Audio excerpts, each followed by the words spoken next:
So just for the knowledge of everyone, we're performing the first 300 or so lines of Antigone. That's, yeah. Ismene, my sister, my dear sister, what evil left behind by Oedipus will Zeus not bring to pass while we still live? There's nothing painful, no dishonor, no shame. But I do not see among the troubles that beset us now. And what of this decree they say the commander has laid upon the whole community? Have you heard of it? Or does it escape you that the evils meant for the foes are coming for our friends? Not a word, Antigone, of our friends. Neither good nor bad has come to me, since we too lost both our brothers on a single day, killed each by the other.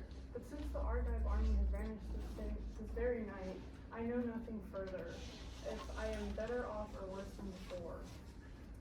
And that is why I called up you outside, to speak with you, and you alone. What's the matter? Clearly something's troubling you. Don't you know that Creon has decided to honor one of our brothers with a burial, but not the other? They say that he has hidden Sophocles beneath the earth to have his share of honor with the dead below. But Nisetich corpse, fallen in disgrace, they say Creon's proclaim to call that none may hide in the earth or mourn him, but must lie unwept, entombed, and a heap of treasure to entice the hungry birds. Such orders, they say, our noble Creon lay on you and me. Yes, he means me too. And that he is on his way to make it clear to these who haven't heard, nor does he take the matter lightly. He who disobeys will die, stoned by the people, so it's fixed. You have it now, the way things are, as soon we'll see if you're as noble as your birth or not. But if things are as you say, our poor sister, does it make any difference what I do? The question is, will you act? Will you work and act with me? Do something dangerous? What can you be thinking? Will you lend me a hand and lift the corpse? In spite of the ban on the whole city? Yes, for he is my brother, and yours too even. Even if you wish he weren't, I'll not betray him. So stubborn, even though Creon has forbidden it? He has no right to keep me from my own. Moi, think, sister, how our father came to ruin and died, hated and disgraced, for crimes he himself detected, and then battered his own two eyes with self-assailing hands, and how his own mother and wife, she was both to him, destroyed her life in a twisted noose, and how our two brothers in a single day shed each other's blood and wrought in misery. The doom they shared, hands raised against each other. Now think, we two are left alone. We'll die so cruelly if we dare to break the law or stamp the tyrant's vote and spurn his power. We must also bear in mind that we're women, not meant to wage war against men. That we're compelled by those stronger than we are to acquiesce in this and things more painful still. I'll ask those beneath the earth to understand that I am acting as I am under compulsion, and I'll obey the authorities. Trying to do more than we can doesn't make any sense. I will not plead with you, and if you change your mind, I won't welcome your assistance later. No. Be what seems best to you, and I will bury him myself, and so die nobly. I'll lie beside him in love, guilty of devotion. For I must please the dead a longer time than I must please the living. With them, I'll lie forever. But you, go now, dishonor what's honored by the gods. I'm not dishonoring them. I simply can't act against the wishes of the citizens. You can make these excuses. I will go heap up a tomb for my beloved brother. Moi, how I fear for you and all the things you're daring. Don't fear for me. Take the straight path and prosper. Then reveal this act to no one. Keep it hidden in secret, and I'll do the same. No, speak out. I'll hate you all the more for keeping silent, not proclaiming it to all. You burn to do what chills the hearts of others. I know. I'll please those I should please the most. You crave to do what cannot be. Then I'll stop, and only then when my strength fails. It's failed already, aimed at the impossible. If that's all you have to say, you can earn my hatred, and his too, as you deserve. But leave me to endure this folly of mine and suffer what you find so dreadful. In my view, to die in shame would be much worse. Go then, if you must, but know that you are foolish to go, but right to love your own. Most brilliant radiance that has ever shone on seven-gated Thebes, at last you have appeared, eye of golden day, dawning over the streams of Durst, driving the man of Argos to flee with his white shield headlong in full array, his mouth bloodied by your piercing bit. Polynices, true to the stripe of his name, had loosed him in our land, and he with shrill cry flew like an eagle to the attack, covering the land with his snow-white wing, weapons aplenty, and helmets plumed in horsehair.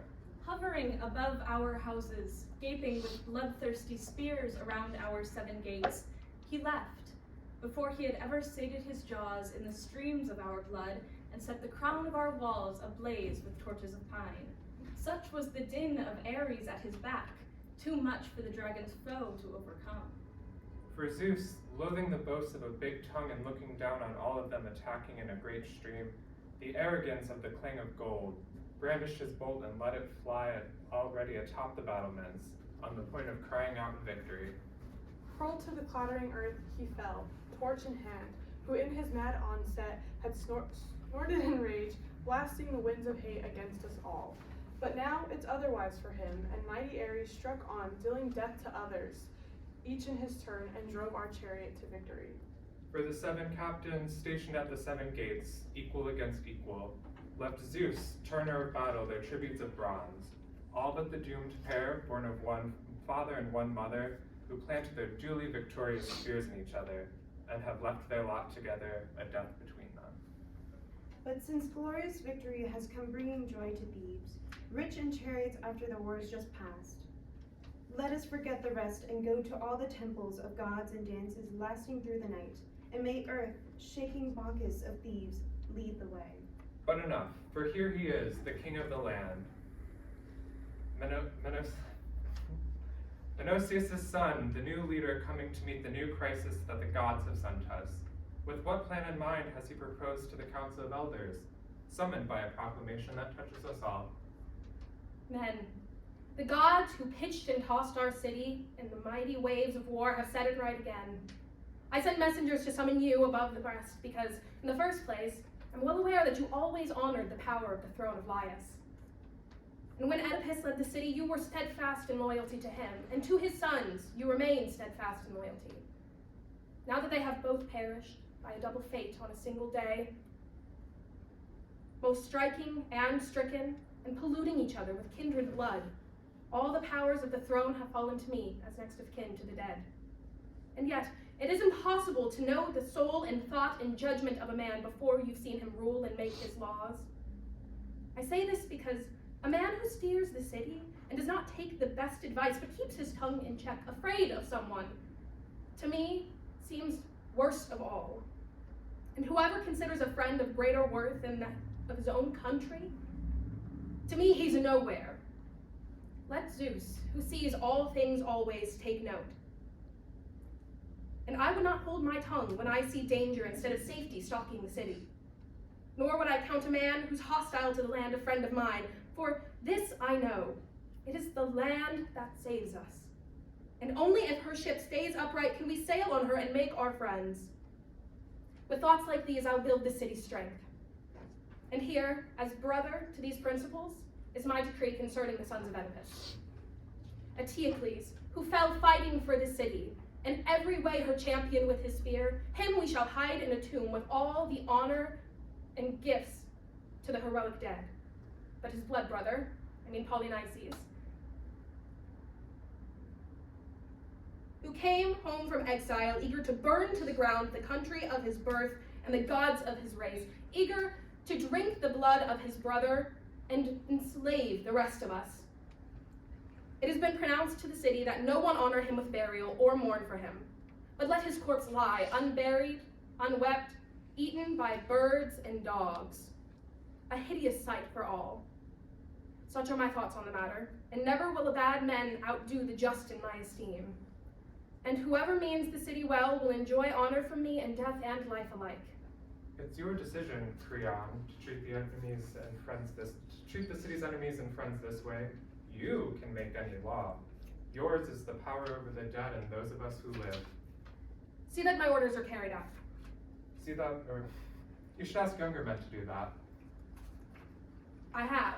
They're at their post watching the corpse. What other task, then, do you have in mind? To not support those who disobey these orders. No one's so foolish as to fall in love with death. Death, indeed, is the payment, but often men have been destroyed by hopes of gain. King! I won't say that I've come out of breath in haste on light feet. No, to tell the truth, I stopped often to think it over, wheeling round on the way, turning back, for I had many a quarrel with myself. Out of your mind, going where you'll be punished. What, delaying again? If Creon hears of this from someone else, you'll be punished for it. With thoughts like these, I took my time, and so a short trip became a long one.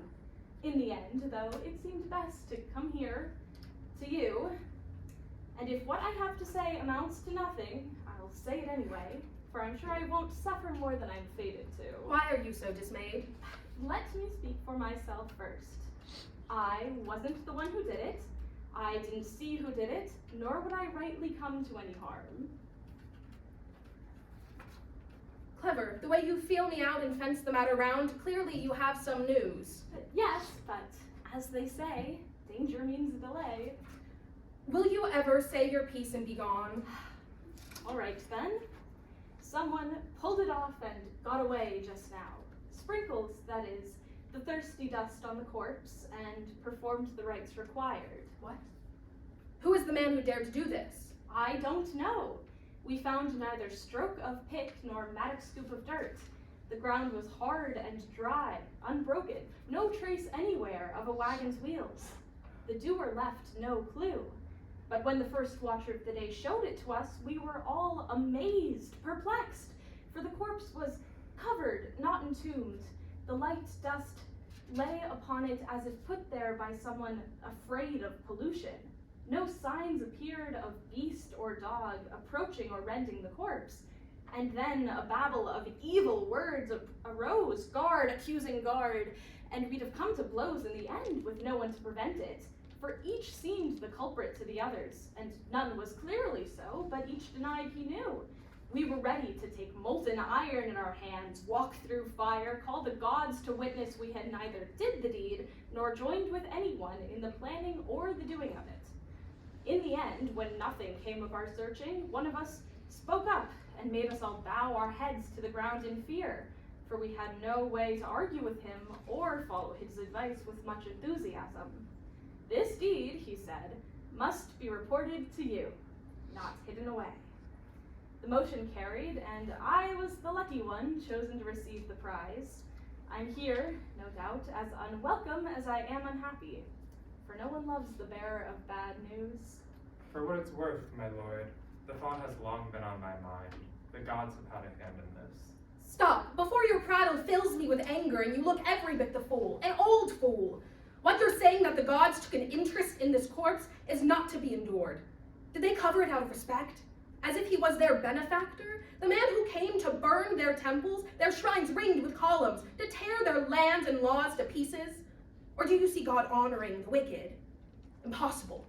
The truth is that, right from the start, men of this city, resenting my edicts, took to muttering in secret against me, shaking their heads, and wouldn't lay their necks under the yoke and learn to like me as they should.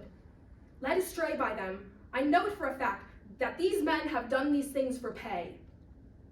There's no human institution as evil as money. This puts cities to the sword. This uproots men from their homes. This inures and perverts the minds of good men and tend to evil deeds. It's this that taught mankind to do anything, and grow familiar with every impious act. Those hirelings who have done these things have guaranteed their punishment in time to come. But as I'm still a worshiper of Zeus, know this well, and I will say it on oath. If you don't find the perpetrator of this burial and bring him here before me, death alone won't be enough for you. Until, hung up alive, you confess to this outrage. That's how you'll learn, when seeking future profit where profit should be sought. For you would see that shameful gains destroy more men than they preserve. May I speak, or am I just to turn and go? Don't you know the sound of your voice alone annoys me? Does it sting you in your ears or in your mind? Why trace the pain to where I feel it? The doer irks your mind, I your ears. Horn prattler, that's what you are, for certain. Maybe, but not the man who did this deed. You did it, though. And for cash. Phew, how terrible to judge by false appearance. Play with words all you want, but if you don't reveal the doers of these deeds to me, you'll find that there's a price to pay for evil gains. Well, by all means, I hope he's caught. But if he is or is not, chance will determine that. You won't see me coming back here. No way. I'm safe now, beyond my wildest hope or thought. And thanks to the gods for that.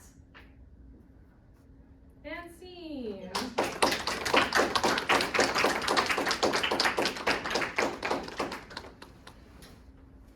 So we can have sort of a talk back. And also, if you, in the audience, if you noticed anything sort of in performance that was new compared to when you read the play a number of weeks ago, we're just going to share that.